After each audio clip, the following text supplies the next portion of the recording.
உலகின் கடையெல்லை வரை போர்களை தடுத்து நிறுத்துகின்றார், வில்லை ஒடிக்கின்றார், ஈட்டியை முறிக்கின்றார் என்று திருப்பாடல் 46:9 கூறுகின்றது. இன்றைய உலகம் பல துன்பங்களை சந்திக்கிறது.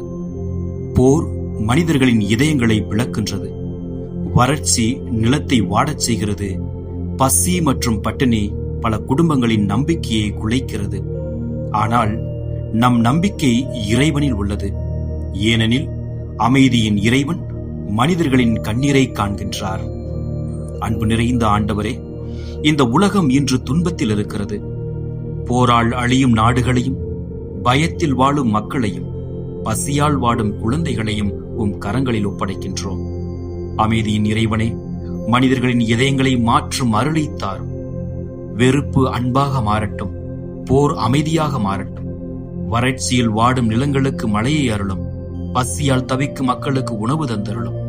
நம்பிக்கை இழந்தவர்களுக்கு ஆறுதல் தந்தருளும்.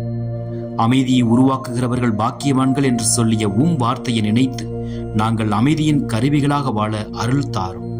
இந்த இரவிலே எங்கள் குடும்பத்தையும் உலகின் எல்லா குடும்பங்களையும் உம் அன்பில் பாதுகாத்துக் கொள்ளும். இயேசு கிறிஸ்துவின் இனிய நாமத்தில் ஜெபிக்கின்றோம். எங்கள் ஜெபம் கேளும் நல்ல பிதாவே. ஆமென்.